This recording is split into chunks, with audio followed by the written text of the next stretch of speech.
Bloggos, POW!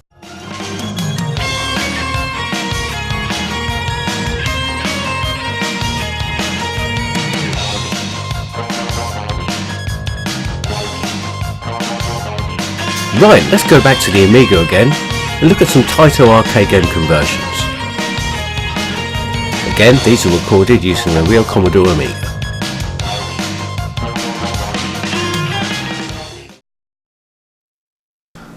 Okay, so first on the list, we have Taito's Alkaloid. Oh, you know the deal, it's Breakout. Let's get started on this.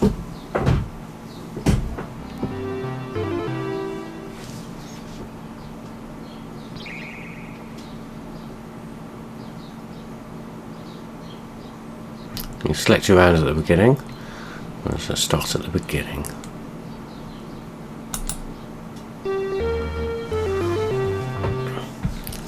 So yes, it's initially that's a really accurate portrayal of the arcade game. It's in a sort of pseudo tate sort of vertical orientation with the sidebar at the side. Now, Discovery International was an American company, I believe. I do believe it's only had an NTSC release. Well, I don't think it actually had a UK release. I mean, the sequel was dealt with by Ocean, the Revenge of Doe, which I may well cover in the future. I don't know why my bat started out really slow there. Well, my ball started out really slow. You see that the thing with Alkaloid is just Breakout with extra weapons and power-ups. So you've got the bat extend, you've got the multi-ball, you've got slow ball, capture ball, and just a minute ago Mr. Laser. So it's Alkaloid. It's a good conversion. Let's have a go with this laser. One good thing about this is mouse control is as default. Things are getting a bit speedier. That's a real godsend because I'm shocking at Alkaloid. And those little Grebo enemy things, do they hurt you? No, you can kill them by hitting your bat. They just get in the way. So yeah, good start here. It's a perfectly reasonable conversion of Alkaloid. You know, it's not too challenging. I mean, the Commodore 64 version of Alkaloid was really good anyway. Also had mouse control.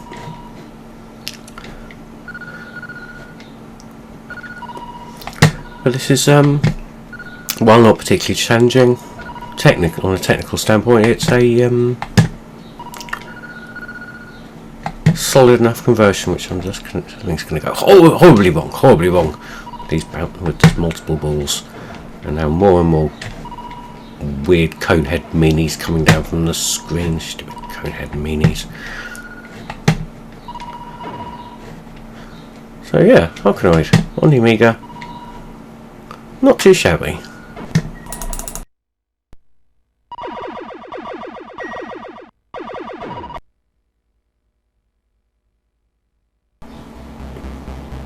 Okay, so next we have Bubble Bobble on the Amiga. Let's see how this goes. Little arcade instructions there, so that's nice.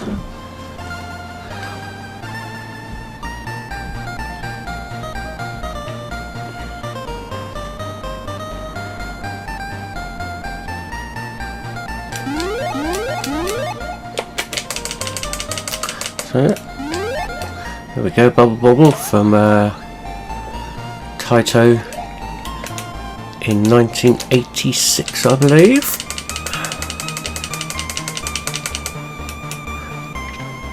Now this will be the first of the games which I'm looking at today which the arcade game needs more than one button. So on Alkaloid on the Amiga you have your normal fire button and you press up to jump, rather than in the arcade you'd have two buttons. So that's one difference with this. As you can see, it's got a sidebar again, which is a bit of an unusual thing. Maybe because of the weird aspect ratio thing that goes on when you have Amiga games. The bottom of the screen's cut off, which I've cropped out here, but it's as you've seen with my Capcom videos, there was always a lot of black bars at the bottom of Amiga game, well, specific conversions on it, and we're presuming that's because they were ported from the ST, which is, I imagine, what this was.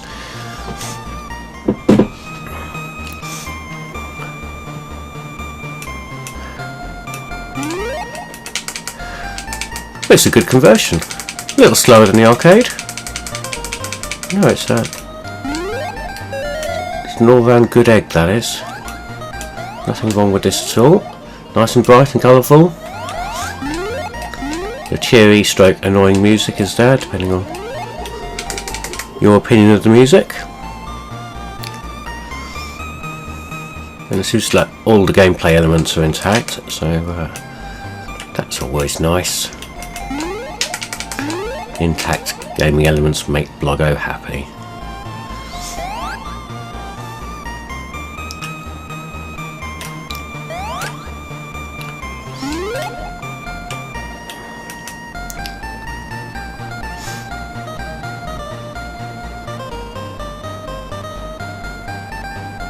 And I think it's... No, I was going to say, I was going to think it's crashed.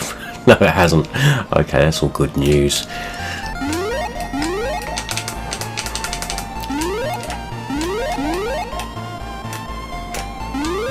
Ah, Pooch going for that water balloon there.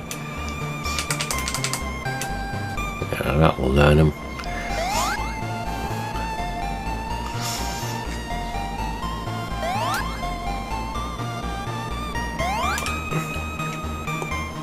I wonder if the power-ups are still in this. In the arcade game there's sweets you can collect which are faster bubbles and well, faster bubbles mainly. It's a very useful power-up to have. I wonder if they're in this version.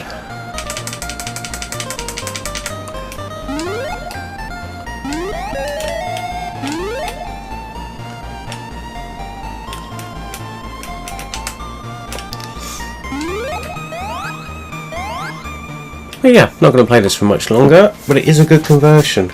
Let's say a little slow, maybe not the marvel that the Commodore 64 version was, comparatively. But still a good all-round quality game. Right, enough of this. We shall move along.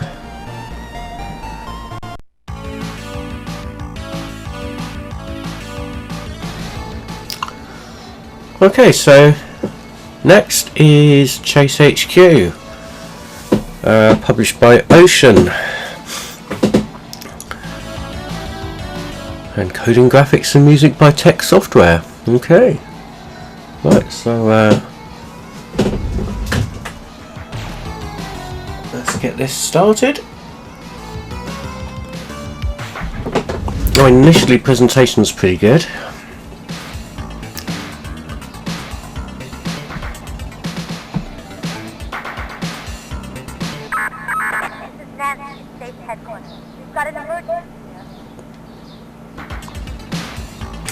That's some of the arcade style speech. Yeah, good arcade presentation here.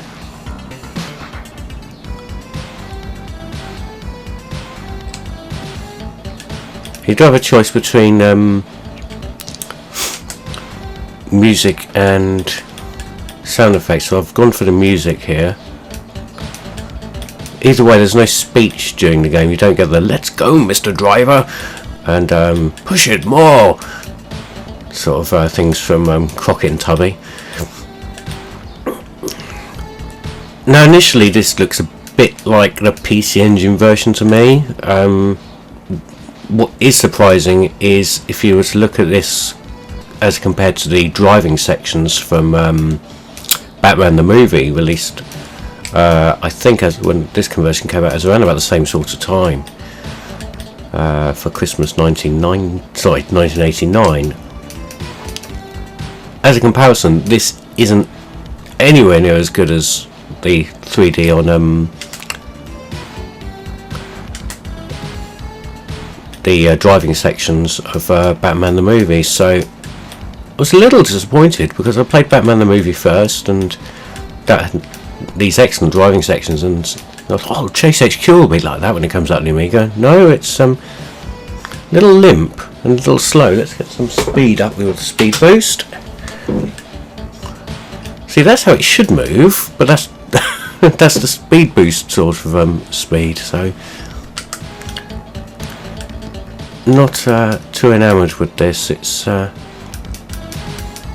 mean, graphically it looks sort of similar, especially with the roadsides and the backgrounds. And I don't think I'm going to make even the first car checkpoint here. Oh, again, music changed. There he is. There's Ralph the Idaho slasher in his white British sports car. It's a Lotus.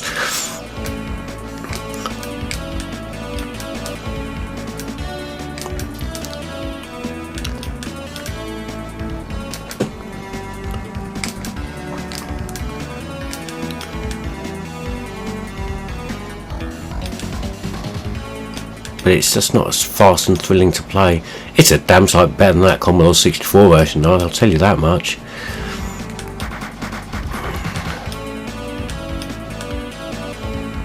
That was absolutely shockingly bad. A big pile of shite, as they say.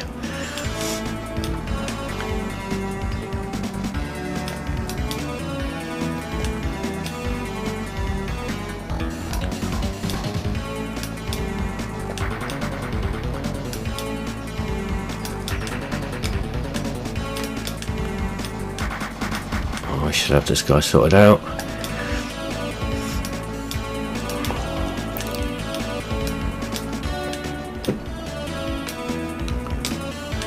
This one is a speed boost. There we go, you're under arrest for first degree murder or some such shit.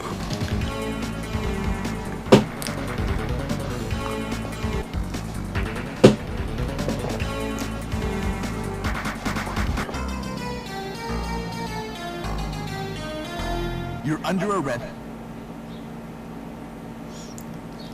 And the rest of it? You're under arrest? And the rest? No? Okay. But yeah, Chase HQ.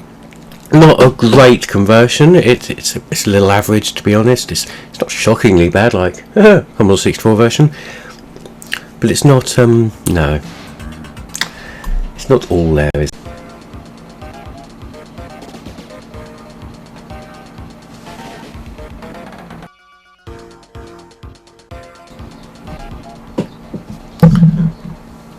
Right, so Chase HQ was followed up by Special Criminal Investigation.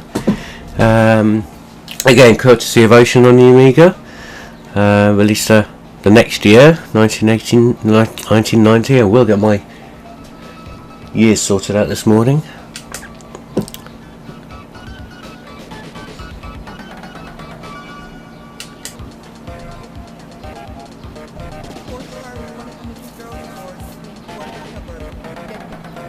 There we go, some of the arcade speech there.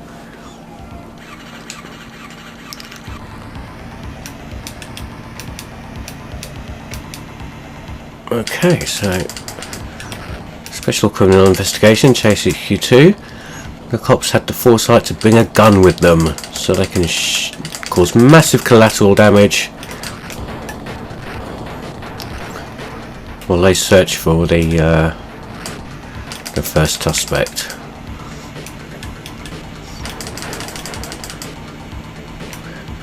Just as well, because the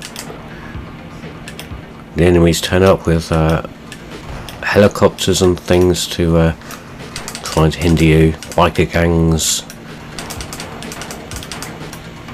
It's like there's a massive criminal organisation behind it all. There we go, here's the first criminal. So I can shoot him as well as ram him, so it's all going to add up to massive damage. There we go, the fire button on my crusty zip stick is getting a good workout there.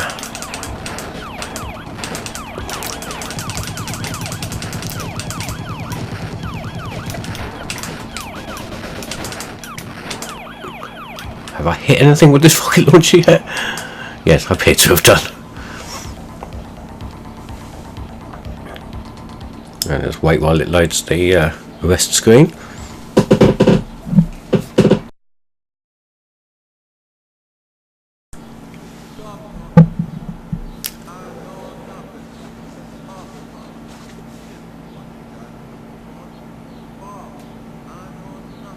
Good old Bob knows nothing.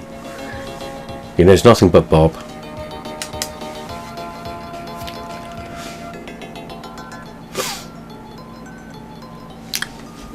And being a multi-disc game, I could insert disc 2 now.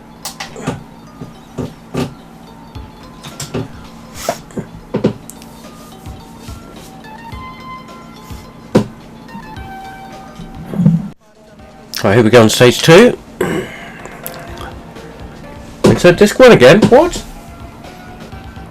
And insert disc 2 again. What a hassle.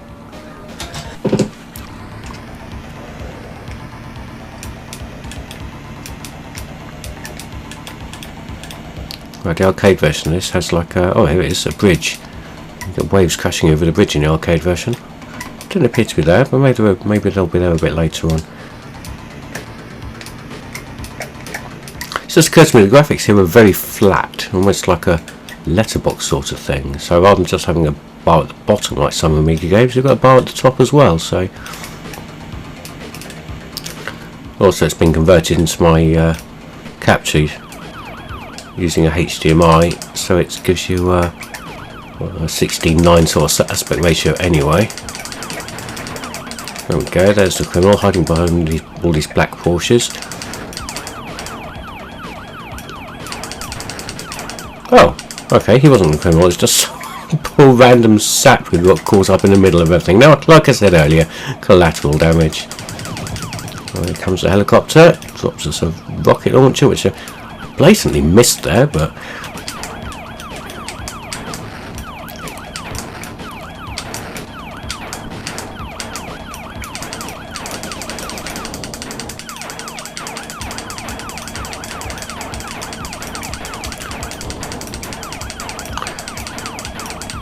again, the 3D routine here is, while it's better than the original Chase HQ, still not up to the standard to say something like Lotus, which the first Lotus was, I believe, released 91, so a little after that.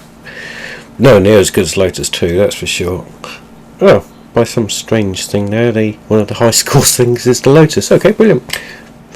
Yeah, not a bad conversion, not quite as good as maybe it could have been. Worth having a quick go on.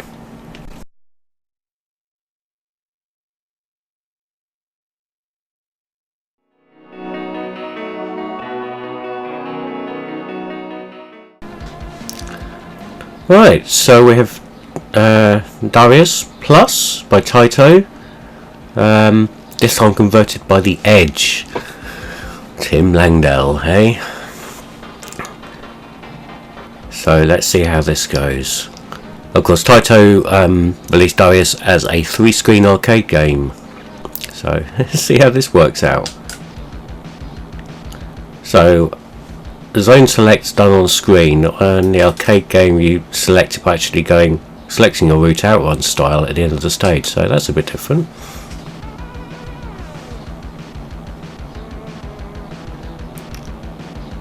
Sounds like the demon drummer got loose.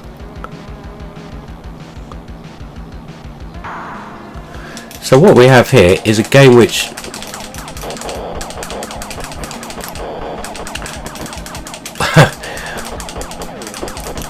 the background looks like Darius. I'll give it that. But so far nothing else does. I mean, the sprite is quite large. It's doing a sort of widescreen sort of play field like the arcade game, I suppose. But everything's so massive. I mean, the sprites in Darius were actually quite small until you got to a boss. You have shield permanently. It's at the top of the screen rather than picking up a shield like you do in Darius. Oh crap! Dead already. I'll think about giving me an extra life. Oh, there we go. Insta spawn after you press fire again. These weapon power-ups seem to be very random. There's a lot going up on screen as well, so it's really hard to actually keep tabs on everything. But aside from well, the backgrounds, this doesn't look like Darius at all. I mean, all these enemy patterns move in a similar sort of way, but none of them look like the arcade game sprites at all. And in Darius, the weapons came up on certain coloured enemies, and the weapons are coming right on this via these random pods. So I have no idea what they're doing and what they're adding. I mean, that seems to be some kind of rapid fire thing, but it's not very rapid.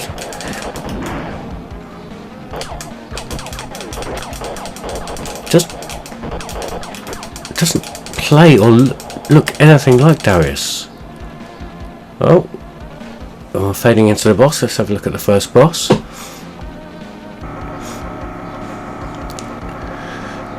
Fatty Glutton. First boss was Queen Fossil in the arcade game.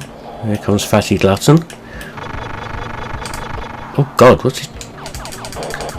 That's a quite large, nice graphic. That looks like a Darius boss. Not the right Darius boss for this stage, I must say. I mean, it's not. It's a little bit animated with those little rocket jet things coming out the side and its blinking eyes, but on the other hand, it is, at the end of the day, just a great big moving piece of static graphic work.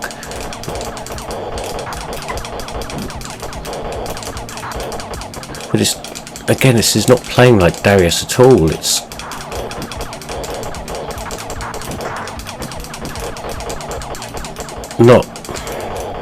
not a good conversion. It's not a particularly good game.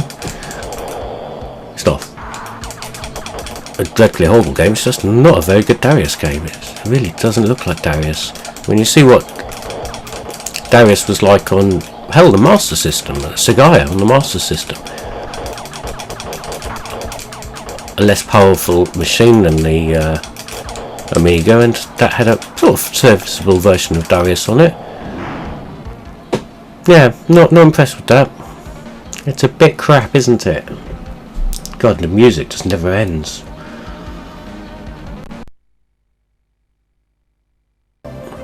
Right, moving on to Flying Shark by Taito, the popular vertical scrolling shooter featuring a blue biplane. You can see already graphical style sort of similar. Really, it's on a fair old pace. It's Flying Shark. The scrolling on the arcade game was a bit more pedestrian than this.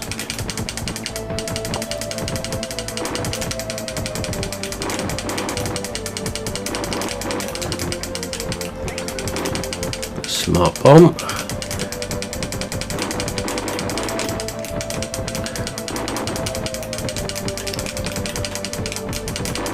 It's a little jerky. Power-ups seem to be correctly placed by looks of things. Oh shit!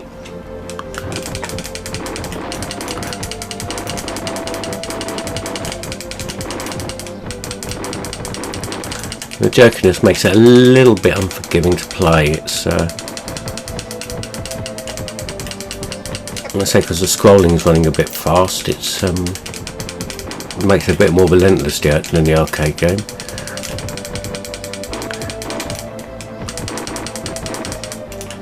Dropping some frames there means that I did miss the opportunity to kill. Oh shit! Didn't even see what got me there.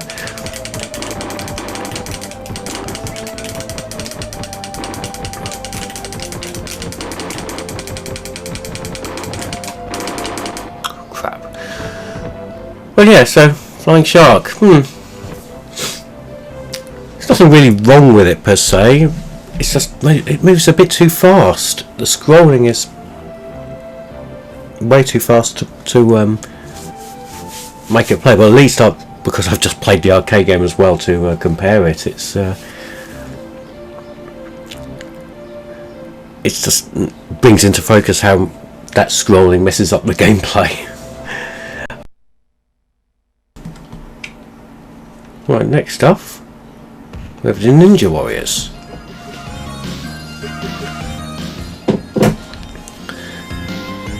This is again like Darius. It was a 3-screen arcade game, and they've done the widescreen sort of look there. A little bit of the arcade introduction there. So let's get started. Simultaneous 2-player, like Darius on the Amiga wasn't. Now this has got an unusual thing. It is a 2-disc game, but there's no loading times on the levels. They're quite long levels,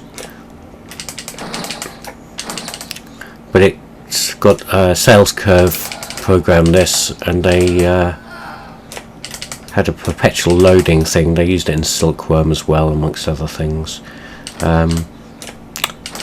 The strange trade-off is here there's no music. So we had the famous Daddy Mark music from the arcade game on the title screen, but no music during the game. There's Dodgy Andy, hiding out on Cowley Road, probably on his way to the comic shop with a carrier bag full of arcade PCBs. So whereas obviously the Amiga couldn't match the arcade game's huge sprites and the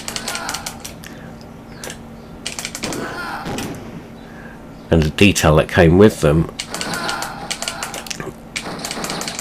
this is a fairly competent conversion. I mean, it's graphically it's not as good as the PC Engine, and gameplay wise it's not as close to the arcade as say the Mega CD version, but hey, it's a decent enough conversion. The controls work the same. In the arcade game you had a button for shuriken and a button to use your knives. If you're standing at a distance it automatically uses the shuriken. If you're standing close it uses the knives, or kunai as they're called. But the rest controls are there. It's like if you hold down the button it will block enemy rifle shots, not these grenades though.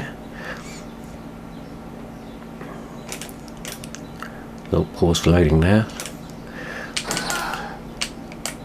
And again, if you push up without holding the button, you just do a little leap like that.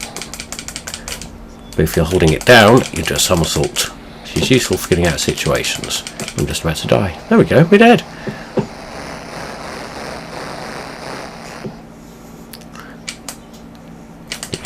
And you can continue right where you left off.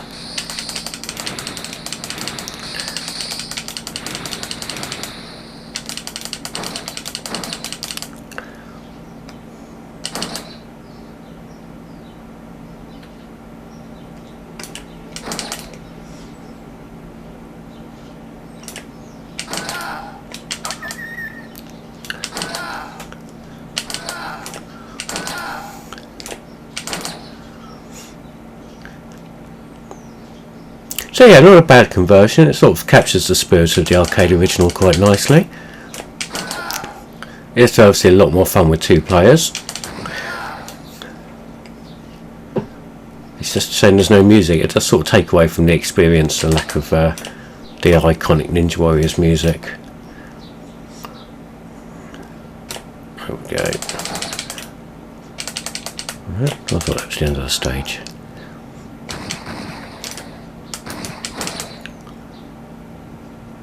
There we go. Blue ninja attacks.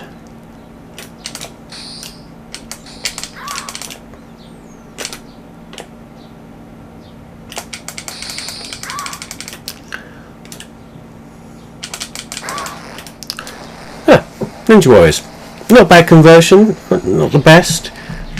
Like I said, misses something for not having the arcade games music. Operation Wolf.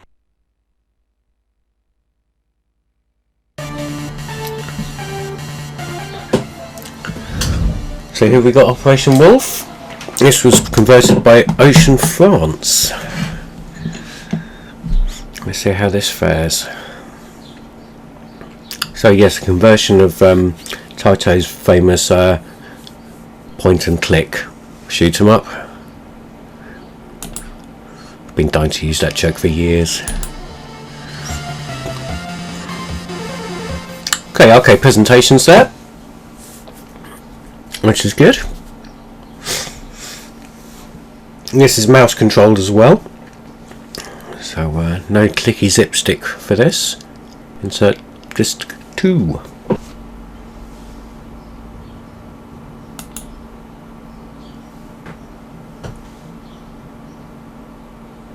Okay.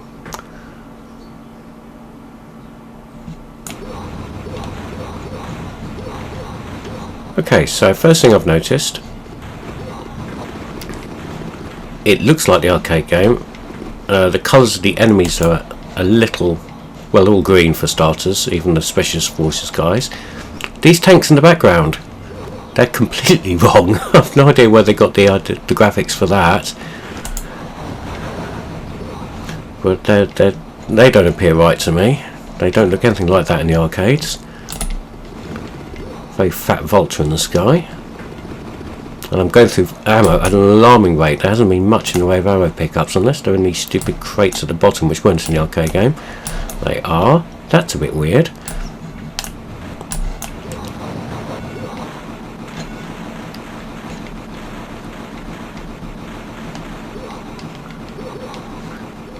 Right. Shooting the knives isn't very easy though.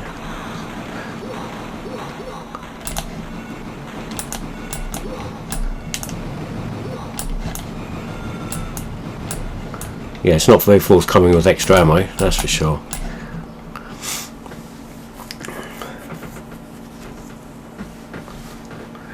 I mean, I'm pretty good at Operation Wolf in the arcades. I can one credit it. You succeeded in demolishing the communication setup, cutting off the enemy from rescue. Oh, that's nice. It's got the intermission screen with the speech. Back in the day when I had this conversion of Operation Wolf, I could never get past the second stage on this version. Oh crap.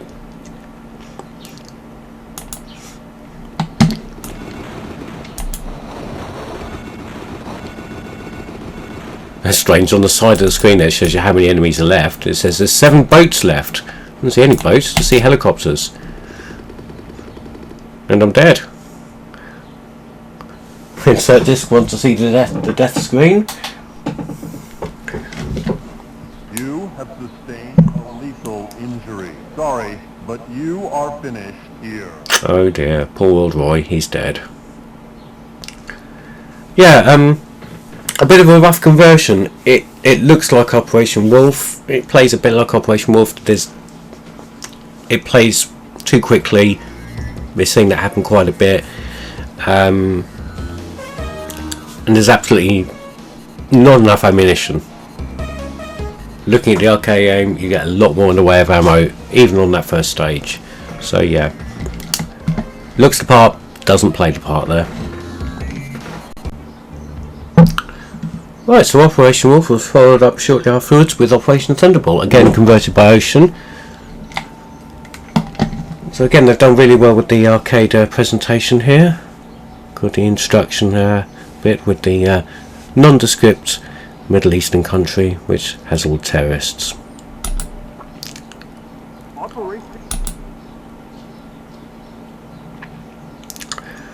The Medway boys and the Curry strike again. It's the thing with a lot of Amiga ADFs, they're cracked versions by cracking crews, so big up to the Medway Massive or some such shit.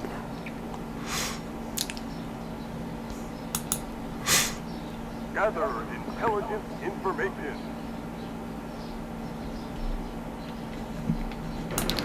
So again, mouse control here.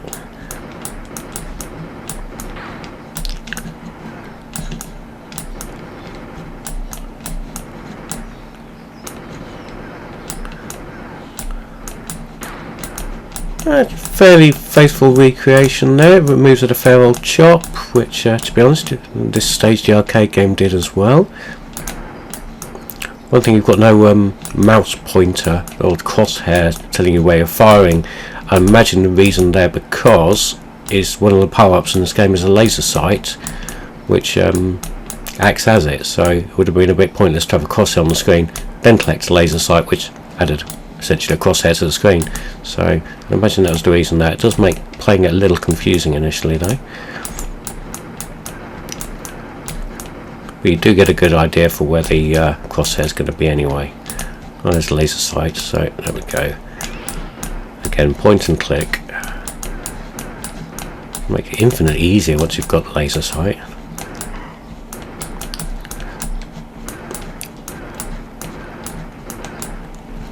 So yeah, so far this is a pretty decent conversion. Plays like the arcade game. Definitely plays better than Operation Wolf does on the Amiga. Pepsi, thank you.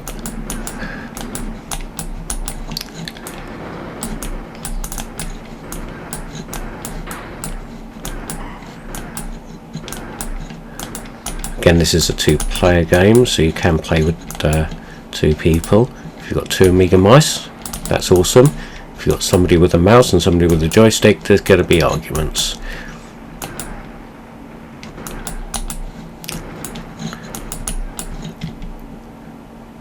Like that House of the Dead argument. When House of the Dead 2 came out on the Dreamcast, they had one light gun.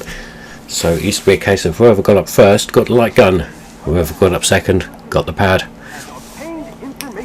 So yeah, Operation Thunderbolt.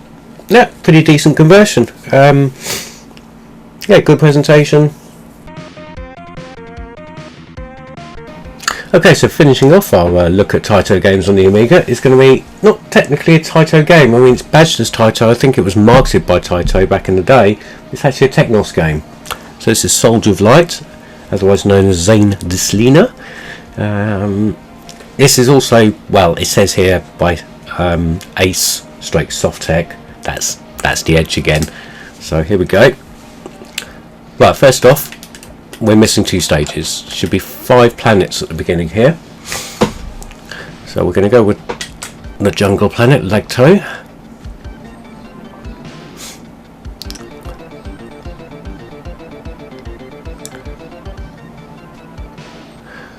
Okay, so initially looks a bit like Soldier of Light. Everything looks a bit fat though, like it was special at the pie shop. Oh dear, I died very quickly.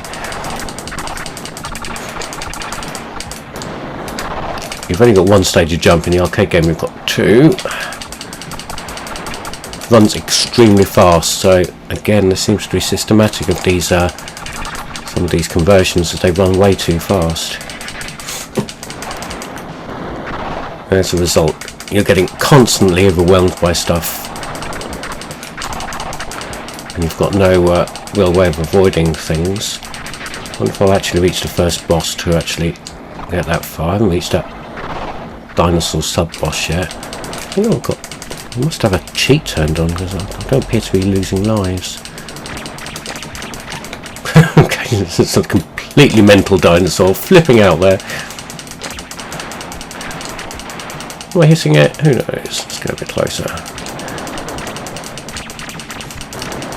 Oh yeah, he's gone.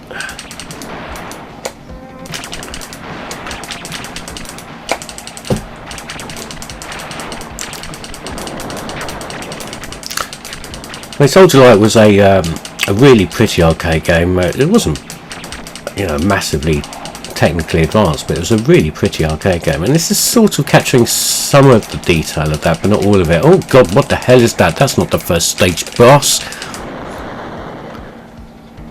Huh.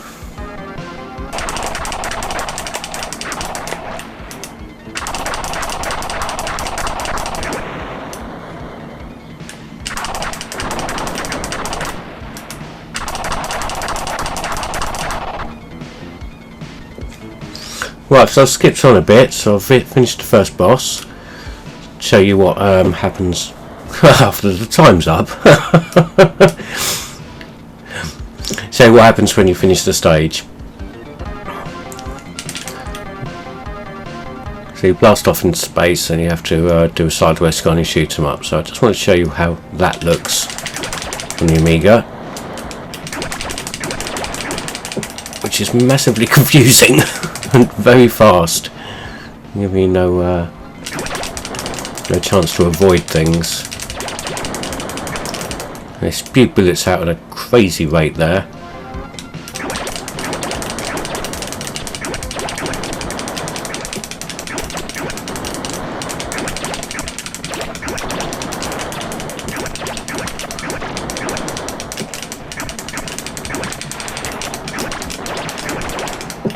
So yeah, it's a version of Soldier of Light. It's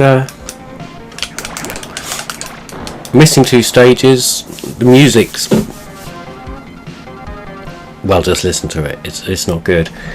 And it runs far too fast to be playable. You don't have the control of your character you should have. So it's I'll put it on Even Lives now. So it's not as it should be. Pretty disappointing. Also, not technically actually a Taito game.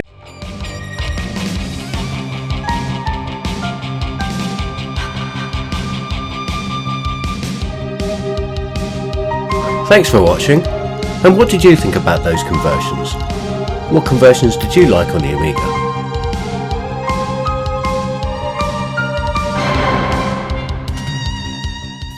Here, subscribe or naff off.